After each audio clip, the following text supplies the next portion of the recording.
The next chapter we will discuss from civics class 9 what is democracy and why democracy. So we will read the first article, what is democracy.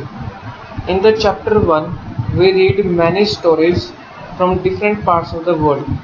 हमने पहले chapter में बहुत सारी stories पढ़ी है अलग अलग पार्ट्स ऑफ द वर्ल्ड की. इन स्टोरीज से हमने डिस्कस किया है वेरियस गवर्नमेंट्स और उनकी ऑर्गेनाइजेशंस के बारे में. इन स्टोरीज को पढ़कर हमने डिस्कस किया कि किस तरह की गवर्नमेंट्स थी, किस टाइप की गवर्नमेंट्स थी, उनका ऑर्गेनाइजेशंस कैसा था. We called some of this democracies, हम इनको बोलते हैं some of this democracies. Others were described as non democracies, और जो बाकी के लोग हैं वो इसको नॉन डेमोक्रेसीज के साथ डिस्क्राइब करते हैं. Can you recall for each of these countries something about the government that were described as democracies? क्या आप कोई ऐसी बात कह सकते हो उन कंट्रीज के बारे में कि वो उसको डेमोक्रेसी डिस्क्राइब करें? जैसे कि चीन में बिफोर एंड आफ्टर पिनोकेट्स रूल्स, मतलब चीन कैसा था, पिनोकेट्स के पहले जो रूल कर रहा था चीन वो कैसा था, चीन पहले उस टाइम कैसा था, और पिनोकेट्स के रूल करने के बाद चीन अब कैसा है. Poland after the fall of communist rule, जब कम्युनिस्ट रूल का फॉल आया तब पोलैंड में डेमोक्रेसी कैसी थी. Ghana in the early period of Nkrumah's government, Nkrumah's government के अर्ली पीरियड जो उसकी शुरुआत थी उस टाइम गाना की डेमोक्रेसी कैसी थी.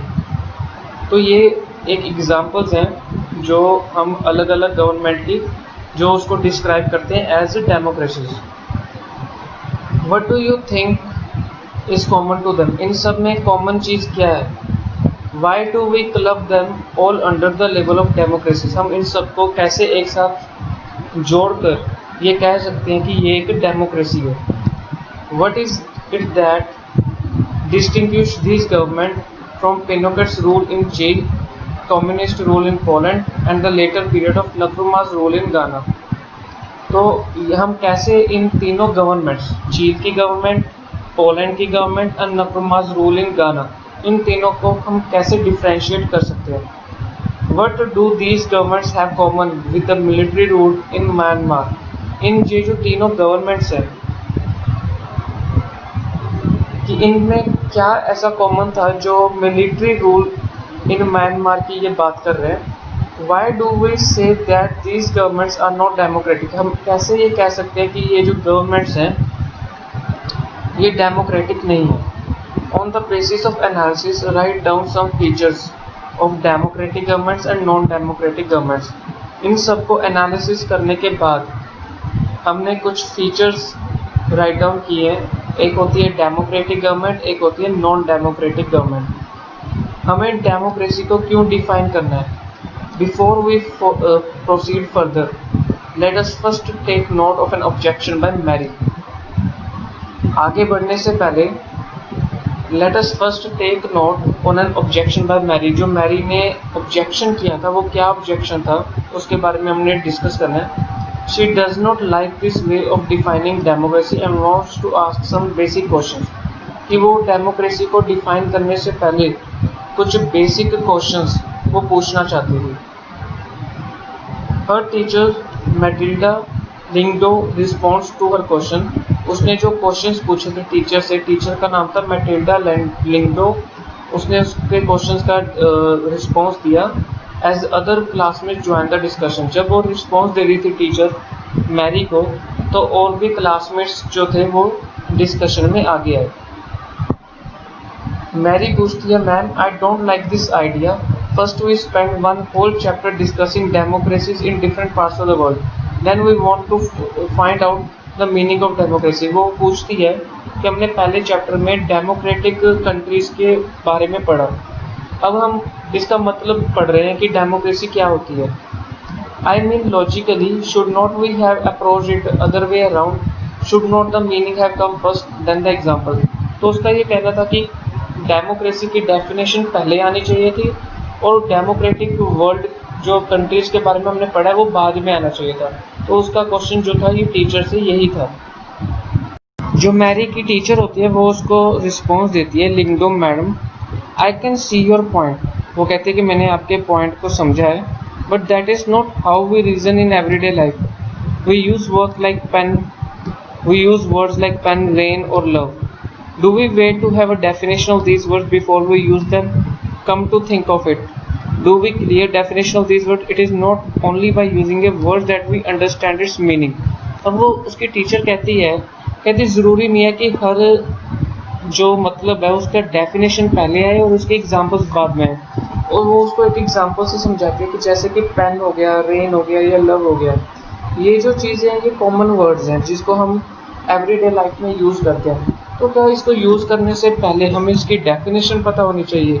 तो वो कहती है कि नहीं, ये ऐसे वर्ड्स हैं जो एवरीडे लाइफ में यूज़ होते हैं। फिर मैरी कहती है कि but then why do we need definition at all? तो फिर वो कहते हैं कि हमें डेफिनेशन की क्यों ज़रूरत है? We need a definition only when we come across a difficulty in the use of word. वो कहती है कि हमें डेफिनेशन की तब ज़रूरत पड़ती है जब हमें किसी वर्ड को समझने में डिफ़िकल्टी आती है। We need a definition of rain only when we wish to distinguish it from drizzle and cloudburst.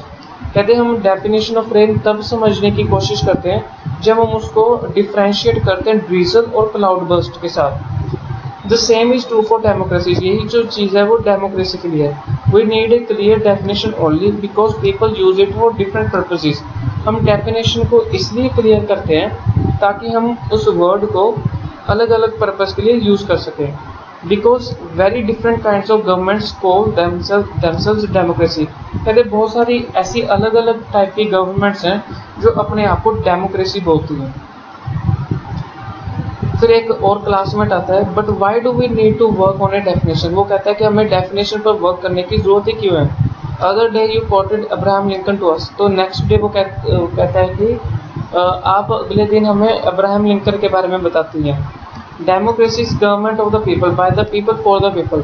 क्योंकि अब्राहम लिंकन ये कहता था कि जो डेमोक्रेसी है it is the government of the people, people के लिए है, बाय द पीपल और for the people. We in Meghalaya always rule ourselves, that is accepted by everyone, why do we need to change that? कहते हैं हम मेघालय में लोग जो है वहाँ पे रूल करते हैं तो उसको सब एक्सेप्ट भी करते हैं, तो फिर उसको चेंज करने की ज़रूरत क्या पड़ी? तो टीचर बोलती है I am not saying we need to change. मैंने नहीं कहा कि इसको चेंज करने की ज़रूरत है। I do find this definition very beautiful. वो कहती है कि मैंने भी इन डेफिनेशन को समझा है और मैं समझती हूँ कि वो भी कहते हैं ये डेफिनेशन जो है बहुत ब्यूटीफुल है। But we don't know in the best way of defining unless we think about it ourselves. But we don't know this is the best way defining unless we think about it ourselves. तो वो ये कहते हैं कि क्या पर मुझे ये नहीं पता कि बेस्ट वे क्या होता है डिफाइन करने का, जबकि हम सोचते हैं अपने बारे में। We must not accept something just because it is famous. हम किसी चीज़ को इसलिए एक्सेप्ट नहीं कर सकते क्योंकि वो फेमस हो, जस्ट बिकॉज एवरीवन एक्सेप्ट, इसलिए नहीं कि सब उसको एक्सेप्ट करते हैं। तो योलांडा जो कि एक और स्टूडेंट है वो कहता है can I just suggest something? वो कहता है कि क्या मैं कुछ सजेस्ट कर सकता हूँ? We don't need to look for any definition. वो कहता है कि हमें किसी डेफिनेशन को समझने की ज़रूरत नहीं है।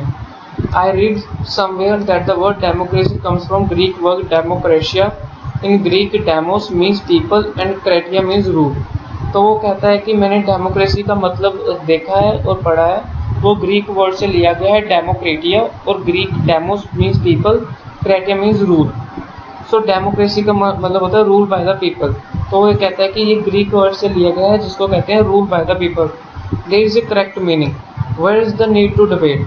वो कहता है कि जब इसका मीनिंग ये करेक्ट है तो इस डिबेट की क्या ज़रूरत है? तो मैडम जो होती है वो कहते हैं this is also very helpful way of thinking about this matter. वो कहते हैं ये भी एक आसान तरीका है इस मैटर को समझने का। I would just say that this does not always work. वो बस ये कह रही है कि मैम ये कह रही है कि मैं बस ये कहना चाहती हूँ कि ये जो चीज़ें हैं ये हर बार वर्क नहीं करती हैं। A word does not remain tied to its origin. कहते जो वर्ड होता है वो किसी ओरिजिन या किसी ने कुछ बना दिया वहाँ से नहीं लिया जाता। Just think of computers. Computers के बारे में सोचो आप। Originally they were used for computing, that is to say calculating very difficult mathematical sums. कहते कंप्यूटर जो है वो बहुत डिफ़िकल्ट जो मैथमेटिकल जो डिफ़िकल्ट मैथमेटिकल एक्सप्रेशन होते हैं उनको भी वो कैलकुलेट कर सकता है। ये पावरफुल कैलकुलेटर्स होते हैं, बट नाउ डेज कुछ लोग ऐसे हैं जो कंप्यूटर को यूज़ करते हैं कुछ सम को कैलकुलेट करने के लिए। वो उसको यूज़ करते हैं राइटिंग के लिए, वो उसको यूज़ करते हैं डिज़ाइनिंग के लिए, वो उसको यूज़ करते हैं म्यूज़िक सुनने के लिए, वो उसको यूज़ करते हैं फिल्म देखने के लिए। वर्ड सेम है लेकिन उसके मीनिंग जो है टाइम के हिसाब से चेंज हो रहे हैं। In that case it is not very useful to look at the origin of the word. इसलिए ज़रूरी नहीं है कि हम ये देखें कि वो वर्ड कहाँ से बना है। तो मैरी कहती है, ma'am so basically you are saying that there is no shortcut to our thinking about the matter ourselves. We have to think about the meaning and evolve the definition. तो वो कहती है कि मैरी कहती है ma'am को कि इसका मतलब ये हुआ कि हमें कोई शॉर्टकट तरीका नहीं है किसी भी चीज़ को समझने का या किसी भी मैटर को डिस्क्राइब करने का। इसका मतलब ये आप कह रही हैं कि हमें पहले उसका मीनिंग समझना चाहिए, फिर उसको उसकी डेफिनेशन को इवॉल्व करना चाहिए। तो फिर टीचर कहते हैं कि you got me right, let us get on with it now. अब हम इसके साथ आगे चलते हैं। अब एक सिंपल डेफिनेशन आई है। अब हम डिस्कशन करेंगे सिमिलैरिटीज़ और डिफरेंस अमंग गवर्नमेंट्स, जिसको हम डेमोक्रेसी को बोलते हैं। मतलब जो अलग अलग तरह की गवर्नमेंट्स होती हैं उनके बीच हम सिमिलैरिटीज़ डिस्कस करेंगे, उनके डिफरेंस डिस्कस करेंगे, जिसको हम डेमोक्रेसी बोलेंगे। In the previous chapter, we identify one simple factor common to all democracies. Previous chapter में हमने simple common factor discuss किया था democracy. The government is chosen by the people, जिसको हम कहते हैं कि जो गवर्नमेंट चूज की गई है वो लोगों द्वारा चूज की गई है। Democracy is the form of government. Democracy एक फॉर्म ऑफ गवर्नमेंट है इन विच द रूलर्स, जो रूलर्स होते हैं, जो रूल करते हैं, वो वही रूल करते हैं जो लोगों द्वारा चुने गए हैं, elected by the people. This is a useful starting point. This definition allows us to separate democracies that forms of government clearly not democratic. The army rulers of Myanmar are not elected by the people. कहते जो army rule कर रहे हैं Myanmar में वो लोगों द्वारा नहीं चुने गए। Those who happen to be control of the army, जहाँ पे आर्मी का कंट्रोल होता है, become the rulers of the country. मतलब वो रूलर होते हैं कंट्री के। पीपल हैव नो से इन दिस डिस्कशन। इसमें लोगों का कोई डिस्कशन नहीं हुआ है। डिक्टेटर्स जैसे कि पिनोकेट जो म्यांमार में रूलर कर रहे थे, पिनोकेट जो डिक्टेटर्स थे, are not elected by the people. ये लोगों द्वारा नहीं चुने गए थे। This also applies to monarchies. ये चीज़ जो है मोनार्शीज के लिए भी अप्लाई होती है जो लोगों द्वारा नहीं चुने जाते। जो नेपाल के किंग थे और जो सऊदी अरेबिया रूल था, not because the people chosen them to do so but because they happen to born in a royal family. कहते ये लोगों द्वारा नहीं चुने गए थे लेकिन ये रिच फैमिली में पैदा हुए थे, तो रॉयल फैमिली होने की वजह से ये वहाँ पे रूल कर रहे थे, लेकिन ये लोगों द्वारा नहीं चुने गए थे। This simple definition is not adequate. It reminds us that democracy is people rule. ये जो सिंपल डेफिनेशन अभी हमने की है कि जो रॉयल फैमिली द्वारा पहले से ही जो रूल कर रहे होते, राजा जो रूल करते थे, उनके जो बच्चे होते थे वही फिर दोबारा रूल करते थे और वो लोगों द्वारा नहीं चुने गए थे। अब हम रिमाइंड करते हैं कि हम डेमोक्रेसी का मतलब होता क्या है, जो लोगों द्वारा चुने जाए। But if we use this definition in an unthinking manner, we would end up calling almost every government that holds up election a democracy. तो हम यही कहेंगे कि अब इस डेफिनेशन को बिना कोई सोचे we would end up calling, हम इसको ये कह के ख़त्म करेंगे, ऑलमोस्ट एवरी गवर्नमेंट, जो हर गवर्नमेंट होती है, that holds an election a democracy, जो इलेक्शन करके रूल करते हैं, लोगों द्वारा चुने जाते हैं, उनको हम डेमोक्रेसी बोलते हैं। That would be very misleading as we shall find out in chapter 4. Every government in contemporary world wants to be called a democracy even if it did not do so. That is why we need to careful distinguish between government and democracy, one that pretends to be one.